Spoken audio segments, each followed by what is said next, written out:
اعوذ باللہ من الشیطان الرجیم بسم اللہ الرحمن الرحیم۔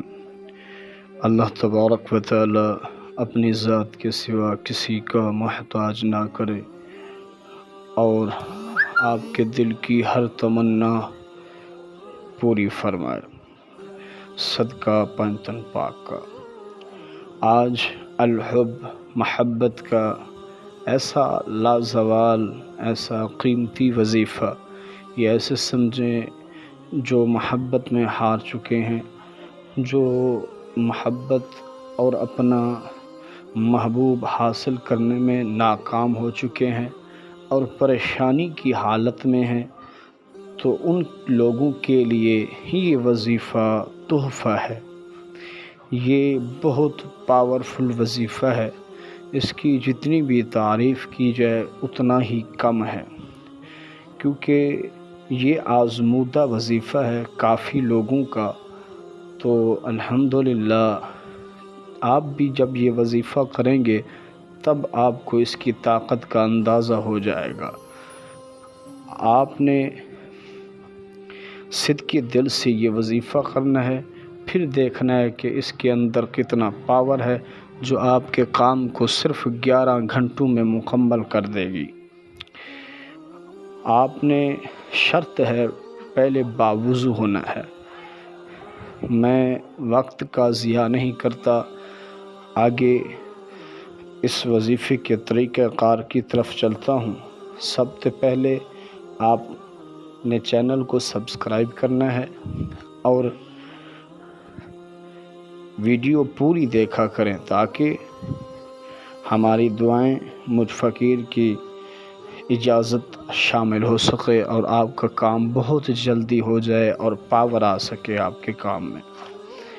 باوضو ہونا ہے۔ باوضو ہونے کے بعد آپ نے بعد نماز فجر، یعنی کہ فجر کے بعد، صبح کی نماز کے بعد آپ نے قبلہ رخ منہ کر دینا ہے۔ منہ کرنے کے بعد ہاتھ میں آپ نے ایک مٹھی چینی کی رکھ لینی ہے۔ سامنے مٹھی میں چینی ہو اور آپ کے ہاتھ میں ایک تسبیح ہو، قبلہ رخ آپ کا ہو انشاءاللہ العزیز۔ اب جو میں یہ وظیفہ آپ کو بتانے لگا ہوں، یہ اپنی نظیر آپ ہے۔ اس کو آپ نے صرف اور صرف 301 مرتبہ پڑھنا ہے۔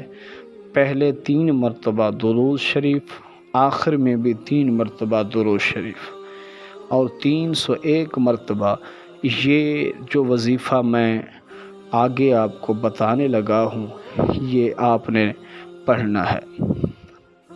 اب وہ آیت جادوئی آپ سماعت فرمائیں۔ آپ نے کہنا ہے لا الہ الا انت سبحانک انی کنت من الظالمین۔ اس کو 301 مرتبہ پڑھنے کے بعد اپنا مقصد بیان کرنا ہے اور اس چینی پر پھونک مار دینی ہے۔ پھر آپ نے وہ چینی آگ میں ڈال دینی ہے۔ جب ساری کی ساری جل جائے تو وہ راکھ آپ نے اٹھا کر کسی ٹھنڈی جگہ پر دفن کر دینی ہے۔ پھر آپ نے کرشمہ دیکھنا ہے اس وظیفے کا۔ اگر کوئی کام مشکل لگ رہا ہو، ناممکن ہو، کسی قسم کا سحر ہو، جادو کی بندش ہو، اس کو توڑنا ہو، نکاح کی بندش ہو، یا کسی بھی قسم کا محبوب نہیں مان رہا ہو شادی کے لیے، تو واٹس ایپ نمبر موجود ہے، آپ رابطہ کر سکتے ہیں۔ آپ کا کام 100% ہوگا۔ دعاؤں میں یاد رکھیے گا۔ اللہ نگہبان ہو آپ کا۔ اللہ حافظ۔